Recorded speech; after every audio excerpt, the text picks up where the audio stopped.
अस्सलाम वालेकुम नाज़रीन। दुनिया की दूसरी बड़ी फौज, हज़ारों टैंक, जदीद मिसाइल, एटमी ताकत और दूसरी तरफ रकबे और वसाइल में इससे कहीं छोटा एक मुल्क।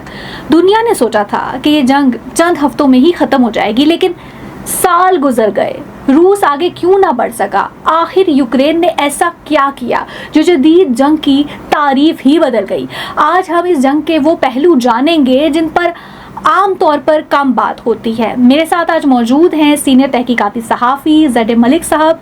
ज़ेड मलिक साहब, अगर सिर्फ फ़ौजियों, टैंकों और जहाज़ों की तादाद देखी जाए तो यूक्रेन के पास तो इब्तदा ही से जीतने के इम्कानात बहुत कम दिखाई देते थे, फिर दुनिया का अंदाज़ा जो है गलत कैसे साबित हुआ?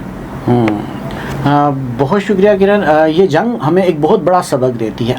21वीं सदी में सिर्फ बड़ी फ़ौज काफ़ी नहीं, मालूमात, टेक्नोलॉजी और तेज़ फैसला साजी भी जंग का हथियार बन चुकी है। यूक्रेन ने रवायती जंग के बजाय गैर रवायती हिकमत अमली अपनाई। छोटे तेज़ रफ्तार ड्रोन्स, मसनूई ज़हानत से मदद लेने वाले निज़ाम और हकीकी वक्त में मालूमात का तबादला, ये सब उसकी दिफाई हिकमत अमली का हिस्सा बने।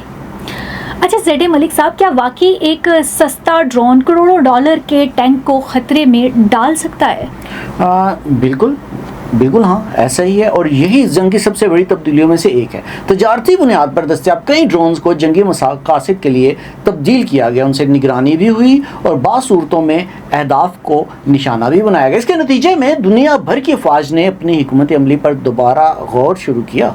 अच्छा ज़ेड मलिक साहब, आज का मैदान जंग सिर्फ ज़मीन पर नहीं है, आसमान में भी है। आप क्या कहते हैं इस बारे में? देखें, ज़मीन, फ़िज़ा, समंदर और साइबर दुनिया भी इसको मैं शामिल कर रहा हूँ। चारों महाज एक साथ चल रहे हैं। अच्छा, एक सवाल, अक्सर कहा जाता है कि जदीद जंग में मालूमात गोली से ज़्यादा ताकतवर हो सकती है, तो क्या वाकई ऐसा है? देखें, बिल्कुल ऐसा ही है। सैटेलाइट तस्वीर, रियल टाइम इंटेलिजेंस और मवासलाती निज़ाम किसी भी फ़ौज को बर वक्त फ़ैसला करने में मदद देते हैं। जंग सिर्फ असले से नहीं जीती जाती, बल्कि ये जानने से भी कि दुश्मन कहाँ है और क्या कर रहा है। यानी ब्लैक सी का नाम हर रिपोर्ट में आता है। आखिर इस समंदर की अहमियत क्या है? आप क्या कहते हैं इस बारे में? ब्लैक सी सिर्फ पानी का एक हिस्सा नहीं है, ये तिजारत, अनाज की बरामदात, बहरी नकलो हमल और फ़ौजी हिकमत अमली का अहम मरकज़ है। इसीलिए इस इलाके में होने वाली हर पेशरफ्त आलमी तवज्जो हासिल कर लेती है। अगर इस पूरी जंग से दुनिया ने एक सबक सीखा हो तो वो सबक क्या हो सकता है? देखें, मेरी जो तहकीक है ना, इसके मुताबिक सबसे बड़ा सबक यही है कि आज की जंग सिर्फ फ़ौजियों की तादाद से नहीं जीती जाती।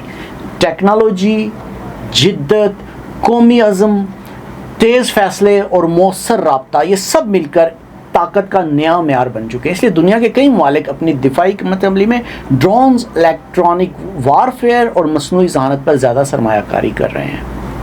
अच्छा ज़ेड मलिक साहब, क्या हम ये कह सकते हैं कि रूस और यूक्रेन की जंग ने दुनिया को बताया कि आइंदा जंगें दूसरी आलमी जंग जैसी नहीं होंगी?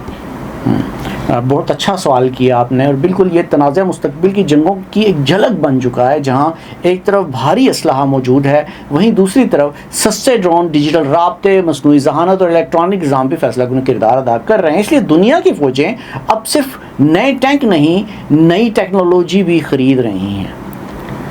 नाज़रीन, शायद इस जंग का सबसे बड़ा सबक यही है कि ताकत सिर्फ हथियारों की तादाद का नाम नहीं है, बल्कि हिकमत अमली, मालूमात और टेक्नोलॉजी भी ताकत होती है।